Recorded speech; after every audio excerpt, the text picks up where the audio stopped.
सिंह भाटी की सुरक्षा में भारी कटौती, 4 में से 3 पीएसओ वापस। क्या शिव विधायक के खिलाफ रचा जा रहा है कोई बड़ा चक्रव्यूह? भाटी की हुंकार, जाको राखे साइया मार सके न कोई। रविंद्र सिंह भाटी की सुरक्षा आखिर क्यों हटाई गई और किसके इशारे पर हटाई गई? क्या सरकार के पास यह आखिरी हथियार था जिसको भी सरकार ने आजमा लिया? क्या झुका नहीं भाटी? और जैसे ही सुरक्षा हटाई गई और उसके बाद में भाटी का एक सोशल मीडिया पर वीडियो और एक इमेज वायरल हो रही और उसके बाद में अलग अलग कई सवाल खड़े हो रहे। तो क्या सरकार हर तरह के हथकंडे अपनाए गए? क्या उसमें कामयाबी नहीं हुई? तो क्या आखिरी दाव ही खेला गया कि सुरक्षा हटाकर झुका दिया जाए? क्या सरकार के मन में ऐसा था या फिर किसी के इशारे पर यह सारा का सारा घटनाक्रम हुआ? और इस पर रविंद्र सिंह भाटी की भी प्रतिक्रिया सामने आई थी और आपको पता भी है। परंतु आखिर उस वक्त ये सुरक्षा हटाई गई है जब राजस्थान की विधानसभा के अंदर गैंगस्टरों को लेकर रविंद्र सिंह भाटी ने बयान दिया था। पल्लाड़ा को एक धमकी मिली थी, आपको पता है, 1 महीने भर पहले, और रविंद्र सिंह भाटी ने विधानसभा के अंदर विजय सिंह पल्लाड़ा को धमकी मिली थी और उसका मुद्दा है वो रविंद्र सिंह भाटी ने विधानसभा में उठाया। परंतु अब आखिर ये सुरक्षा क्यों हटा दी गई है, किसके इशारे पर हटाई गई है? क्योंकि बात की जाए, जोधपुर रेंज आईजी ने कहा कि मुझे इसके बारे में कोई जानकारी नहीं, हटाई है या फिर दी गई इसके बारे में कोई जानकारी नहीं। परंतु बाड़मेर एसपी का एक पत्र वायरल होता है बैकडेट में और उसके बाद में सुरक्षा हटा दी जाती है। अब आपको पता है कि भाटी को रोकने के लिए तमाम अलग अलग टाइम के अंदर आपने देखे होंगे अलग अलग योजना बनाई गई। कई बार आरोप लगाए, कांग्रेस का, बीजेपी का, तमाम आरोप लगे, आरोपों का दौर काफी लंबा चला। उसके बाद में रावणा की एंट्री हुई और उसके बाद में हो गई एंट्री सुरक्षा की।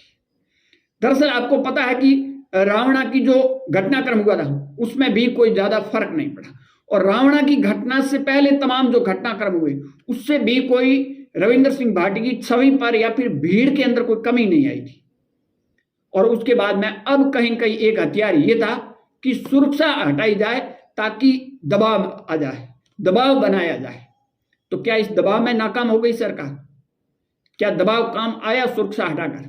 और सुरक्षा हटाने के बाद में रविंद्र सिंह भाटी जैसलमेर जा रहे थे और उस वक्त रविंद्र सिंह भाटी की गाड़ी के अंदर कुछ लोग बैठे थे, बुजुर्ग लोग थे जिसके सर पर पगड़ी थी और उसको रविंद्र सिंह भाटी ने टैग करते हुए लिखा कि Z+ सिक्योरिटी, और वो सोशल मीडिया पर जमकर वायरल हो रहा। लोगों ने कहा कि इससे ज्यादा Z+ सिक्योरिटी सरकार के पास भी नहीं है।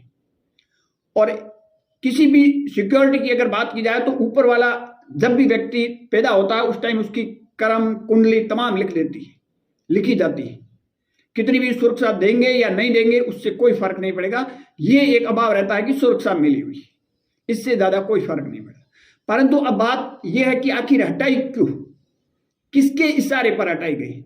क्या लोकल नेता के इशारे पर हटाई गई या फिर ओरण को लेकर जिस तरह जयपुर की सड़कों के ऊपर खड़े होकर भाटी ने सरकार के खिलाफ है वो कहा कि ओरण के लिए आपको झुकना पड़ेगा, क्या वो दबाव था?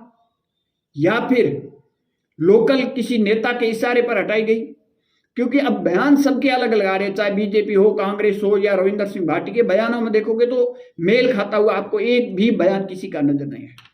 परंतु रविंद्र सिंह भाटी ने एक फोटो सोशल मीडिया पर डाला है, नहीं, वो जमकर वायरल हो रहा है और उसके बाद में समाज के कई लोग, दूसरे समाज के लोग भी आगे आए कि हम सिक्योरिटी देने के लिए तैयार है, हम वेतन देने के लिए तैयार है। यहां तक लोगों ने कहा जितने भी पैसे जरूरत पड़ेगी, कई अलग अलग समाज के लोग हैं वो आगे आए। सोशल मीडिया पर आपने देखा होगा कि सिक्योरिटी हम देंगे, खर्चा हम उठाएंगे।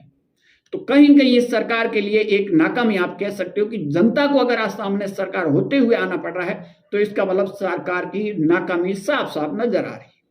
आपकी क्या राय है? कमेंट सेक्शन जरूर देना। ज्यादा जानकारी के लिए हमारे यूट्यूब चैनल और फेसबुक पेज को जरूर फॉलो कीजिए।